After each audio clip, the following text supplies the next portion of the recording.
The alarm had been screaming for 3 minutes when Nathan Price finally understood that Earth's isolation was over. Commander Nathan Price stood in the center of the Earth Defense Station, watching red dots multiply across the radar screens like an infection spreading through clean water. Each dot represented a ship.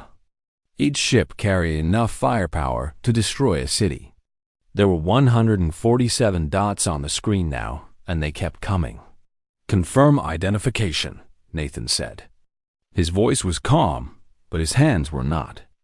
He kept them flat on the control panel so no one would notice them shaking. The young technician at the sensor station, a woman named Sarah with dark eyes and nervous fingers, turned to him. "It is them, Commander. The Draconian Empire. Spectral analysis matches every database record. Weapons signatures match. They are coming straight toward Earth." Nathan had known this moment would come eventually. The Galactic Council had warned Earth for 15 years that the Draconian Empire would eventually find them. The Draconians had conquered 23 worlds. They had destroyed entire fleets. They had never lost a battle. They had never shown mercy.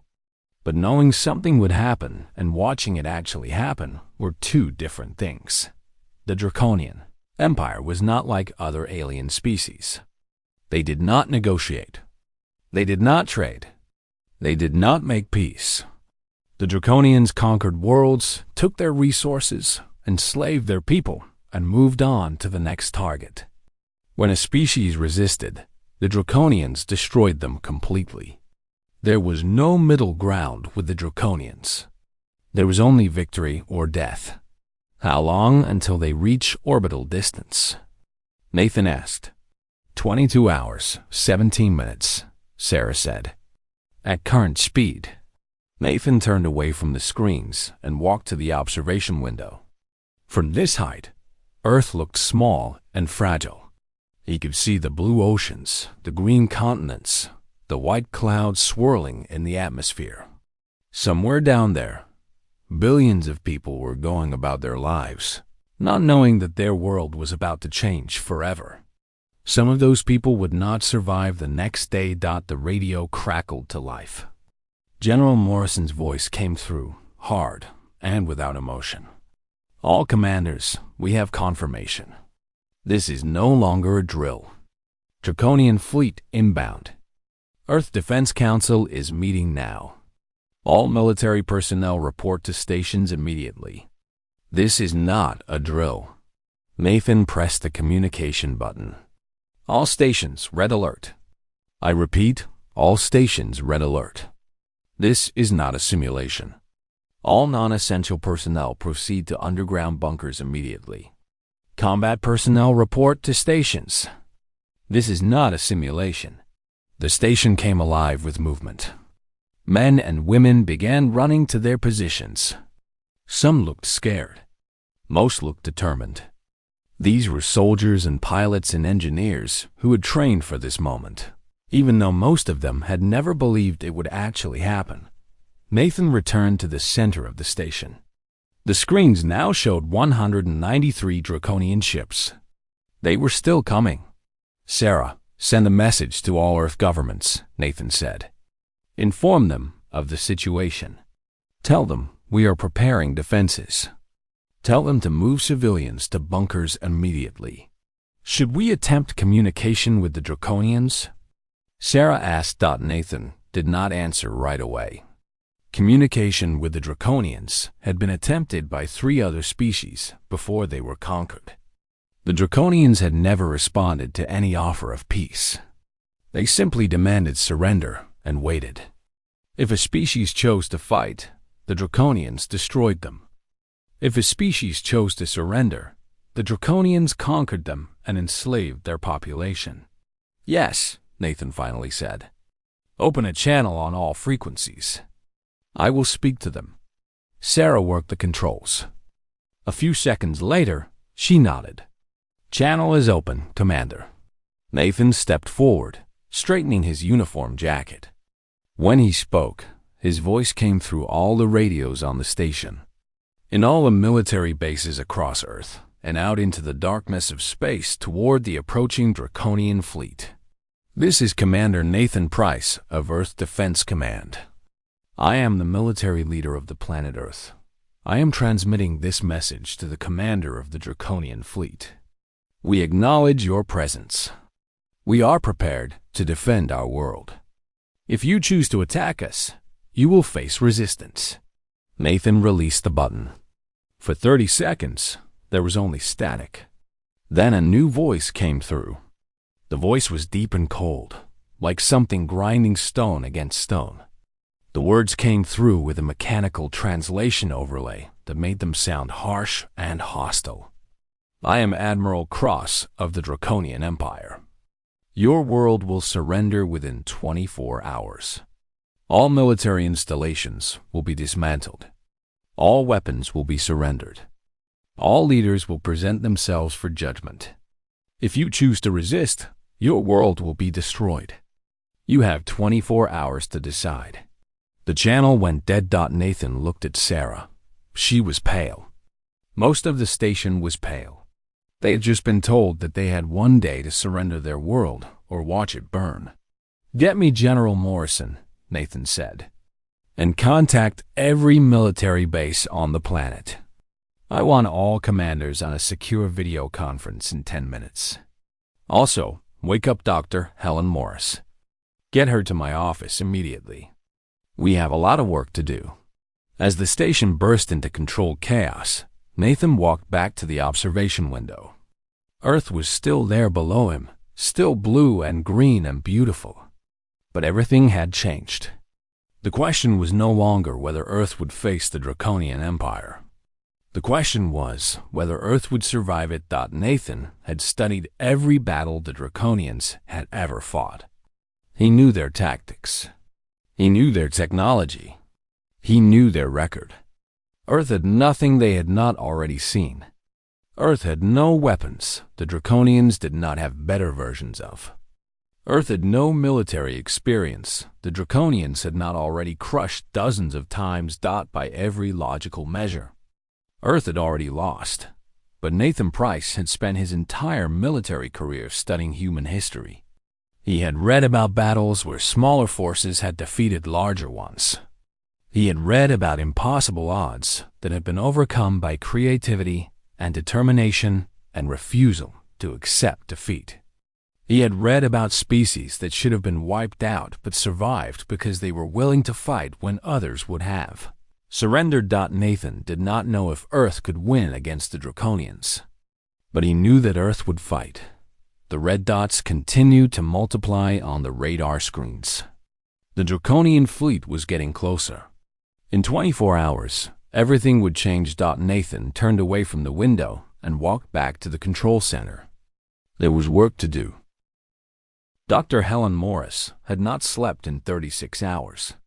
She did not plan to sleep again until the battle was over or Earth was destroyed. She was standing in front of 12 military commanders when Nathan entered the war room, pointing at a large holographic map of Earth's defensive network. This is what we have been building for 15 years, Helen said. Her voice was strong and clear. When the Council told us the Draconians would eventually find Earth, we started preparing. We built weapons they would not expect. We created strategies they would not anticipate. This is Project Phoenix. Nathan watched the map light up with hundreds of dots spread across every continent. The dots represented weapons, sensor arrays, fighter bases, and command centers that had been built in secret. Most of Earth's population did not even know these installations existed. The Draconians will expect traditional warfare, Helen continued. They will expect us to defend major cities with concentrated forces. They will expect frontal attacks and defense lines. What they will not expect is what we have planned. She activated a new projection. The map showed the Draconian fleet's current trajectory and speed. Helen drew lines across the map, showing attack paths from multiple locations simultaneously. We strike them here, and here the moment they enter Earth's orbit, Helen said, pointing to 3 different points. We use electromagnetic pulse weapons to disrupt their communication systems. While they are confused, we hit them with coordinated attacks from the Pacific base, the European station, and the African command center. We do not try to destroy their ships. We try to disable them. We try to create chaos in their command structure. What is our chance of success? General Morrison asked. He was an old man with gray hair and a face carved from stone by 40 years of military service. Against their weapons? Helen said honestly. Very low. Against their tactics? Much higher. The Draconians are powerful, but they are predictable. They are used to fighting enemies who break quickly. They are not used to enemies who refuse to stop fighting. That is where our advantage lies. Nathan stepped forward. How many pilots do we have that are ready for combat? 347, Helen said. The best pilots on Earth. We've been training them for 15 years for this exact scenario. And Kevin Graham? Nathan asked. Leading the Pacific Squadron, Helen said with a small smile.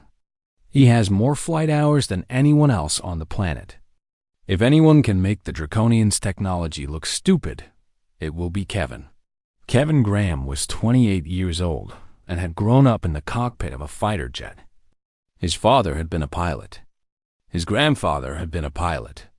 Kevin had broken every flight record that existed.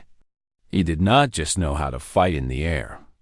He understood it at a level that made veteran pilots look slow. What about the communications disruption network? Nathan asked. Lisa Park is ready, Helen said. She has been managing the orbital platform network for 8 years. The moment the Draconians reach orbital distance, Lisa will activate the electromagnetic pulse array. It will disable their communication systems for approximately 4 minutes. That is when we attack. 4 minutes is not much time, General Morrison said. 4 minutes is an eternity in combat, Helen replied. 4 minutes is enough time for us to destroy their first wave of ships and cause massive confusion in their fleet. 4 minutes is enough time to show them that Earth is not a world they can simply destroy at their leisure. Nathan studied the map. Helen was right. The plan was dangerous. Many of their pilots would die. Many of their soldiers would die. But for the first time, Nathan could see a path forward that did not end with Earth's complete destruction. How many people know about this? Nathan asked, officially? The Command Council and the presidents of Earth's major nations, Helen said. Unofficially, about 10,000 people who have worked on these installations over the years. We have kept it secret by compartmentalizing everything. No one worker knows the full picture. But the moment we need to activate this plan, all 10,000 will know exactly what to do. The Draconians will not know about any of this, Nathan said. No, Helen agreed. They will not. They think they are coming to a world with basic technology and no experience with galactic warfare. They will find instead a world that has been preparing for their arrival since the day we knew they existed. Over the next several hours, Helen and Nathan coordinated with military commanders across the planet. They briefed fighter pilots on evasion tactics that would make targeting them difficult. They coordinated with ground forces on supply lines and ammunition distribution. They made sure that every soldier, every pilot, every engineer understood what they were about to do. Nathan visited Kevin Graham at the Pacific Squadron base. Kevin was standing in the cockpit of his fighter jet, checking systems with the kind of attention to detail that had made him famous. Ready? Nathan asked. Kevin looked up from the control panel. He was young, with sharp features and intense eyes that had seen every angle of combat flying. More than ready, Kevin said. I have been waiting for this my entire life. You point the Draconians at me. I will show them what a human pilot can do. Nathan placed a hand on Kevin's shoulder. Our people are counting on you. I know, Kevin said, and I will not let them down. Nathan also visited Lisa Park at the orbital command station. Lisa was a small woman with dark hair and brilliant mind that understood technology in ways that most humans never would.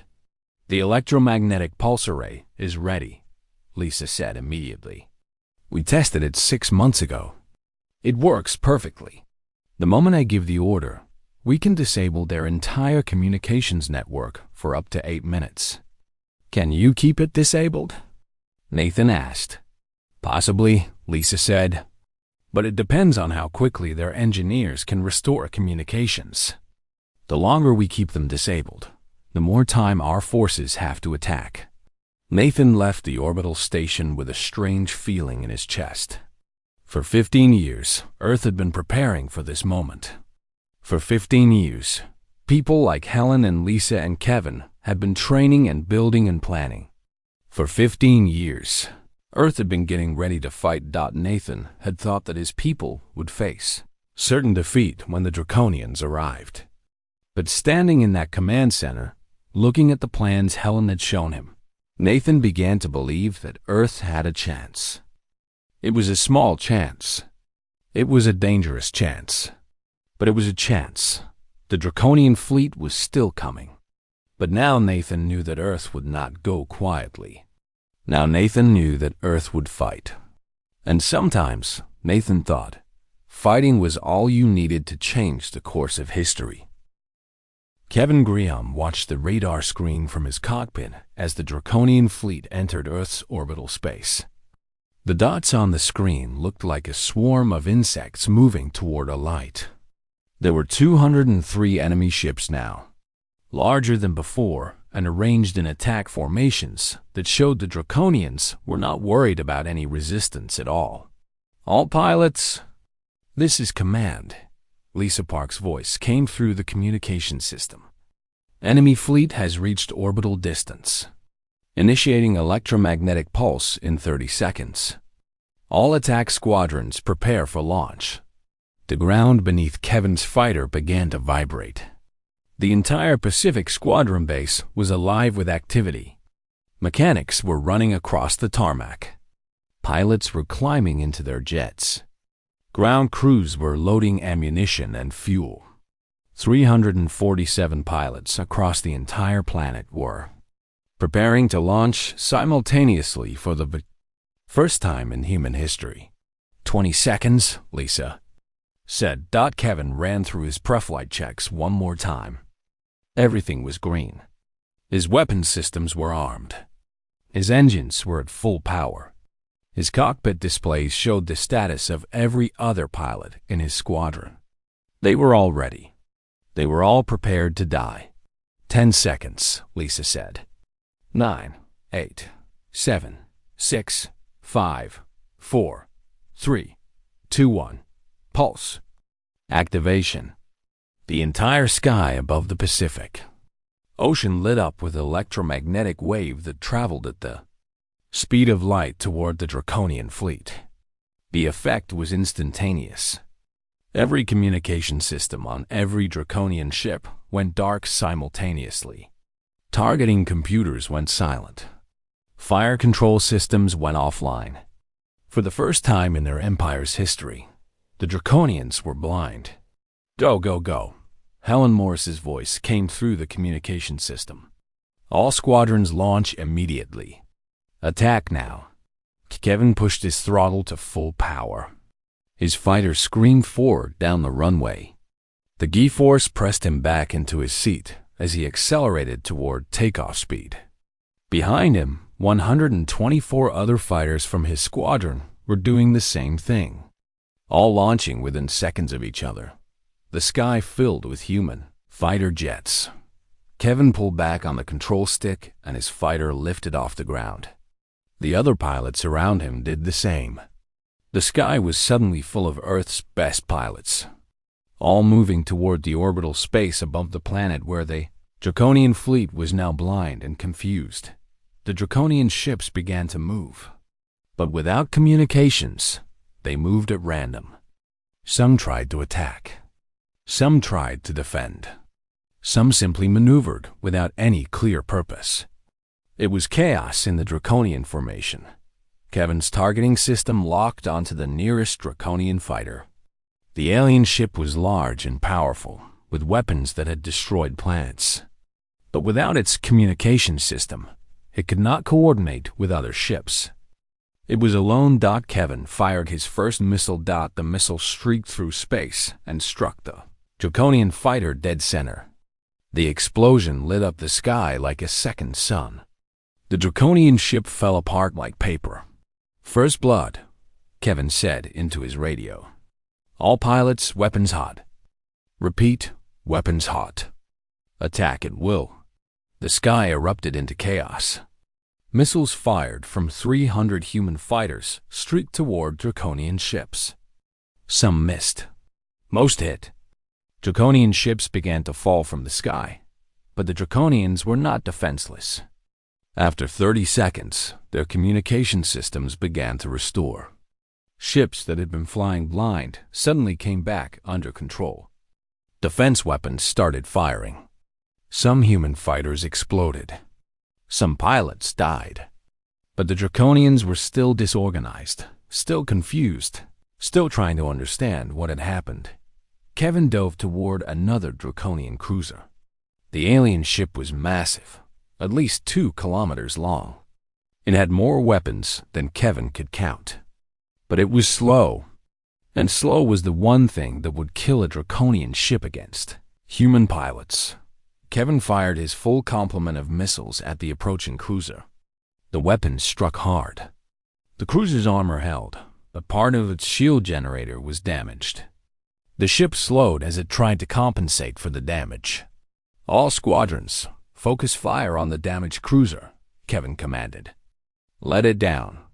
"Repeat, let it down."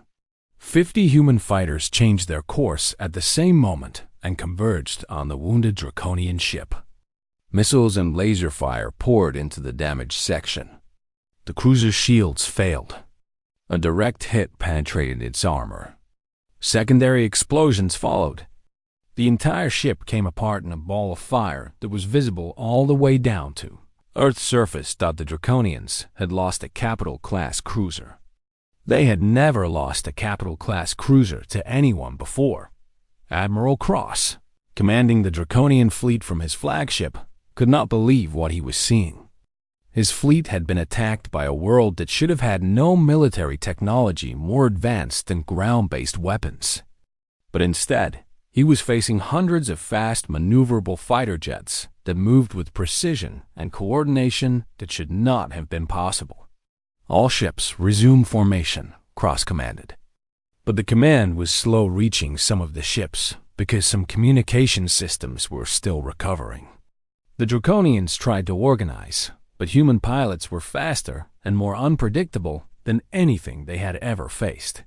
Helen Morris was watching everything from the Earth Command Center. She was sitting in a chair surrounded by screens showing the battle from multiple angles.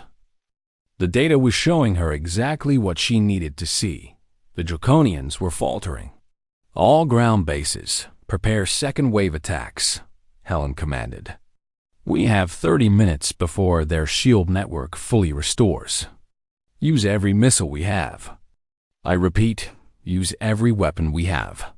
From bases across the planet, long-range missiles began launching toward the orbital space where the Draconian fleet fought human fighters. The missiles came from Europe, from Africa, from Asia, from America. The sky became filled with moving fire that streaked toward the alien fleet. The Draconian ships tried to dodge. They tried to defend, but they were still disorganized. Missiles hit shields. Shields failed. Ships began to fall. After 45 minutes of continuous fighting, the Draconian fleet pulled back. They moved away from Earth's orbital space, regrouping and repairing. The human fighters chased them as far as they could before their fuel became critical and they had to return to their bases. Kevin landed his fighter on the runway of the Pacific Squadron base with his fuel gauge reading empty. He had achieved 4 kills in a single day. Other pilots landed around him, some damaged, some intact, but most alive. Of the 347 fighters that had launched, 298 were returning. 49 human pilots had died, but 2 Draconian capital-class cruisers had been destroyed. 17 smaller ships had been damaged beyond repair. Dozens more had taken significant damage. And for the first time in their empire's history, the Draconians had been beaten in direct combat. Nathan was standing in the command center when Helen turned to him. Her face was streaked with sweat. Her eyes were bright with intensity. "We hurt them," Helen said simply. "They will attack again." "But we hurt them, and they are not used to being hurt." Nathan nodded slowly. Earth had drawn first blood against the Draconian Empire. The battle had only just begun, but humanity had shown that it could fight. More importantly, humanity had shown that it could win.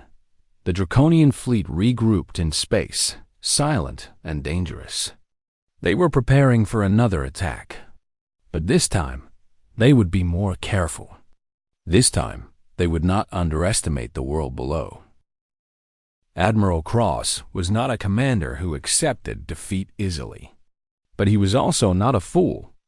The data from the first battle was clear. His fleet had been damaged. 17 ships had been destroyed completely. 43 more had sustained damage that would take days to repair. And worst of all, they had been beaten by a primitive world that should not have had the technology to threaten a single Draconian warship. Cross convened his war council in his flagship's command chamber. The gathered officers represented the most experienced military minds in the Draconian Empire. They had all participated in the conquest of 23 worlds. None of them had ever suffered a defeat like this. "The humans are not primitive," Cross said bluntly. "That much is now clear.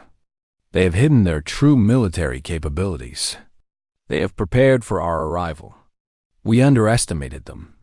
That will not happen again." Commander Vex, the fleet's second officer, spoke from across the table. "The humans cannot win, Admiral. Our forces still outnumber theirs significantly. Their weapons are damaged from the first battle. They cannot sustain another engagement at this intensity." But Cross was looking at the battle data more carefully now. He was studying the pattern of human attacks, the timing of their strikes, the coordination between their forces. What he saw troubled him deeply. "The humans have been planning this engagement for years," Cross said. "This was not improvisation. This was preparation. They knew we were coming. They knew how we would attack. They built their defenses around defeating our tactics." For the first time in his military career, Cross felt something he had never expected to feel. He felt fear. Meanwhile, on Earth, things were not as successful as they appeared. The battle had cost the planet dearly. Many of the underground weapons bases had been damaged. Supply lines were stretched thin. And the Draconians had not gone away. They were still there, still dangerous, still coming back for another attack. General Morrison convened the War Council in the Earth Command Center. The room was filled with military leaders from every continent.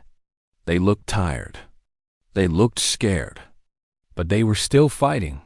"The Draconians will attack again within 6 hours," General Morrison said. "We need to use that time to repair our damaged systems and restock our ammunition. We need to rest our pilots. We need to prepare for the next engagement. Can we win if they attack again?"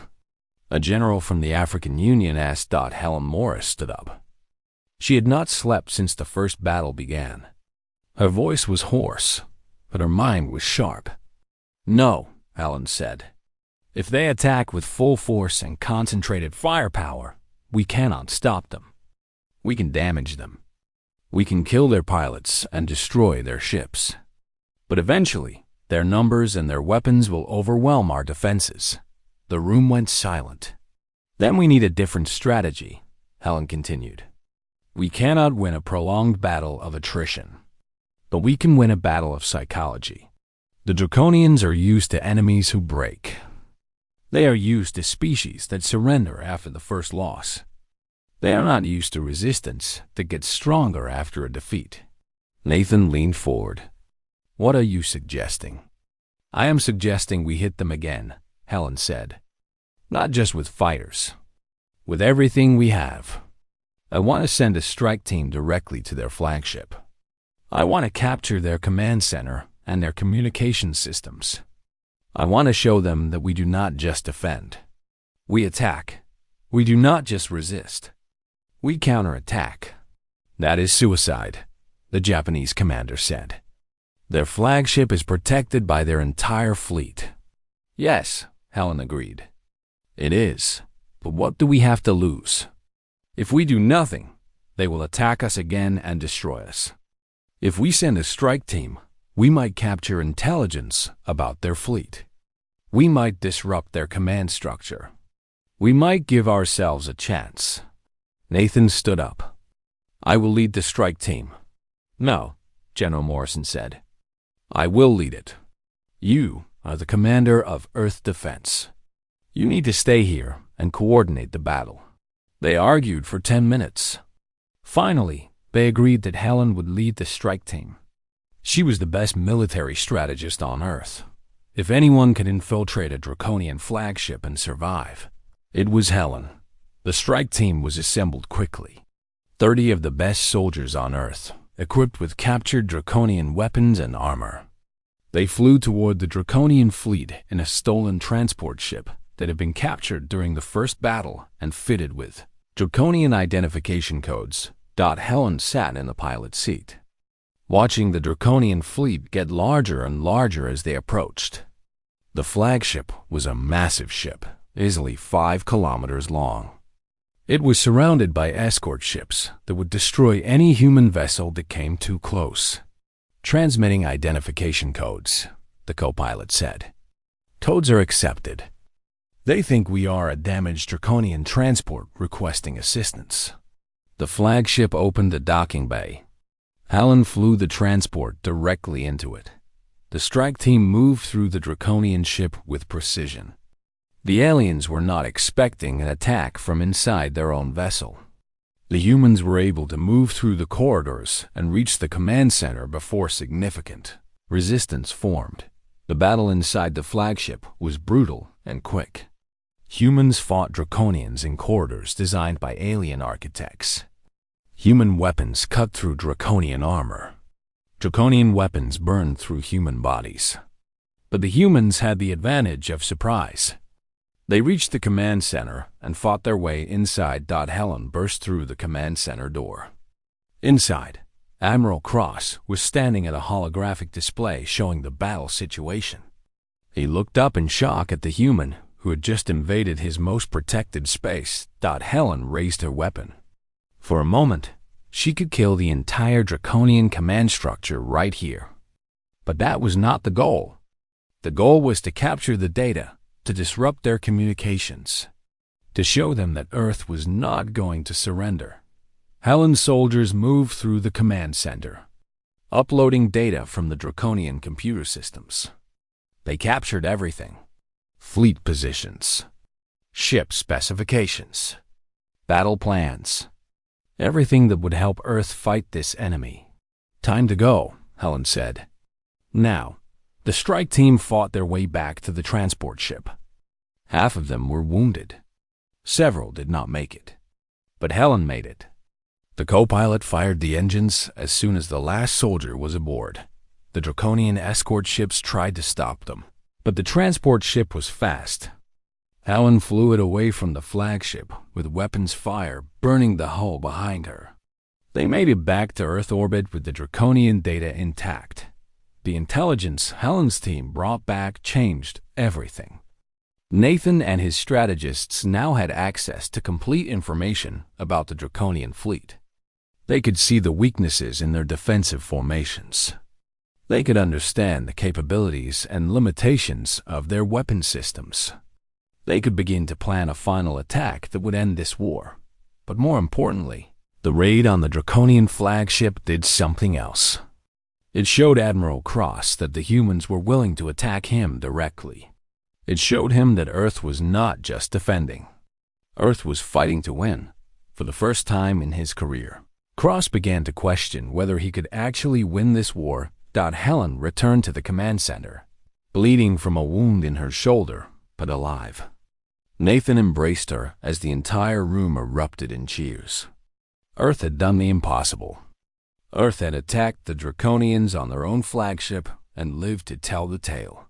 The mood in the command center changed from desperation to determination. Humans had proven they could fight. Now they would prove they could win. The data that Helen's strike team had captured from the Draconian flagship changed everything about how Earth fought this war. Nathan and his strategists studied the enemy's fleet composition, their shield frequencies, their ship capabilities, and their command structure. Every piece of information revealed weaknesses that the Draconians had never needed to hide before because they had never faced an opponent who could exploit them. Marcus Webb was a young engineer who had been working on weapons development for Earth defense for 15 years. When Nathan showed him the Draconian data, Marcus immediately saw what they needed to do. Their power systems are based on a crystalline frequency that resonates at a specific wavelength, Marcus explained, pointing to the holographic data floating in the command center. If we can generate an electromagnetic pulse at that exact frequency, we can disrupt their power systems completely. Not just their communications. Their entire ship will go dark. How long to build this weapon? Nathan asked. 48 hours, Marcus said. We can manufacture 3 of them. That is enough to take down their 3 remaining capital-class cruisers. Nathan turned to Helen. Can we keep their fleet engaged for 48 hours? Yes, Helen said. But it will cost us. More pilots will die. More soldiers will die. But I can keep them engaged. Over the next 2 days, the battle for Earth continued. Kevin Graham and his pilots flew sortie after sortie against the Draconian fleet. Each time they fought, the humans used the stolen data to exploit the enemy's weaknesses. Each time the Draconians tried to reorganize, they found human fighters waiting for them in positions they did not expect. But the Draconians were learning too. They began changing their tactics. They began consolidating their forces instead of spreading them out. They began using coordinated attacks that were harder to counter.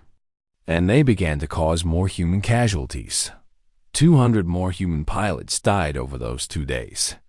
The bases across Earth lost thousands of soldiers. The supply lines became so stretched that rationing was becoming necessary. Earth was being bled dry in the effort to hold back the Draconian fleet. But Marcus Webb was working around the clock in his laboratory, building the frequency weapon. He used computers that were designed in Earth's most advanced research centers. He used materials that had been mined from the moon and processed in orbital factories. And he built 3 weapons that could generate an electromagnetic pulse precisely tuned to destroy Draconian power systems. When Marcus finally finished the weapons, he called Nathan directly. They are ready, Marcus said. The weapons are ready. Nathan moved the 3 weapons into position on 3 different continents. When the Draconian fleet made its next major attack, the weapons would be activated. The 3 remaining capital-class cruisers would lose all power simultaneously.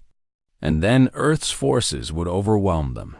The Draconians attacked at dawn. Their fleet moved toward Earth with the kind of coordinated aggression that had destroyed 23 worlds. But this time, Earth was ready. The moment the Draconian ships came within range, Marcus activated the frequency weapons. 3 waves of electromagnetic energy shot up from Earth at the speed of light. The waves struck 3 Draconian capital-class cruisers at the exact moment they were powering up their weapons systems. All 3 ships went dark at the same time. Kevin Graham was flying above the Indian Ocean when he saw it happen. 3 of the largest ships in the Draconian fleet suddenly went silent. Their lights went out. Their weapons stopped firing. Their engines went dark. All squadrons, attack now, Kevin commanded. Take them down. Repeat, take them down. Human fighters converged on the disabled ships like sharks seeing blood in the water. Missiles poured from 300 fighter jets. The Draconian cruisers tried to restore power, but their engineers could not find the source of the disruption. The ships were dead, floating helplessly in space. The missile struck. The cruisers began to fall apart. The first one exploded in a massive blast that could be seen from Earth's surface. The second one broke into pieces, its internal structure failing without power to maintain structural integrity. The third one burned from the inside out as fires spread through its corridors. Unchecked, all 3 capital-class cruisers were destroyed in minutes. Admiral Cross watched from his flagship as the last of his 3 largest ships died. He had fought in 23 wars. He had conquered 23 worlds. He had never lost a capital-class cruiser. Now he had lost 3 of them, and worse, he still did not know how the humans had done it. He still did not know what technology they had used. He still did not know how to defend against it. Cross made a decision that no Draconian commander had ever made before. He made the decision to retreat. All ships, disengage from combat, Cross commanded. Set course for deep space. We are leaving this system. The Draconian fleet pulled away from Earth. They moved away from the planet that had defeated them. They moved toward the outer reaches of the solar system, their ships damaged and their morale broken. The Draconian fleet, which had never lost to anyone, was running away from a world that should not have had the technology to threaten them.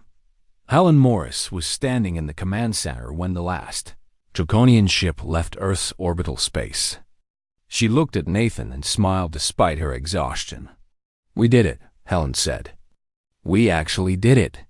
Kevin Graham was still flying when he got the order to stand down. He looked at his radar and saw that the Draconian ships were actually leaving. They were retreating. They were running. Kevin's entire squadron erupted in cheers through the communication system. Human pilots who had fought continuously for 3 days began to cry. They had won. They had actually won against the Draconian Empire. Nathan issued the order to stand down the defense network. The fighter squadrons were recalled to their bases. The orbital platforms were powered down. The ground-based weapon systems were put into safe mode. Earth had survived. Earth had won. As the Draconian fleet disappeared from view, heading toward the hyperspace jump point that would take them out of the solar system. Lisa Park was in the orbital command center monitoring their departure. "They are leaving," Lisa said into the communication system. "All Draconian ships are departing Earth space. They are moving toward jump point. Estimate 30 minutes until they jump to hyperspace." Nathan stood in the command center and watched the radar screen as the red dots representing the Draconian fleet got smaller and smaller. The dots that had represented an existential threat to human civilization were now just disappearing from the screen. The war was over. Earth had won. Outside the command center, across every city on Earth, celebrations began. People came out of the underground bunkers where they had been hiding. They looked up at the sky that was no longer filled with Draconian ships. They embraced each other. They cried tears of joy. Earth had faced the most powerful military force in the galaxy. Earth had held. Earth had fought back. Earth had won. As the last Draconian ship disappeared into hyperspace and left the solar system forever, one thing became clear to every species in the galaxy. The Draconian Empire, which had been feared for 1,000 years, was not invincible. And if humans could defeat them, then maybe everyone else could too.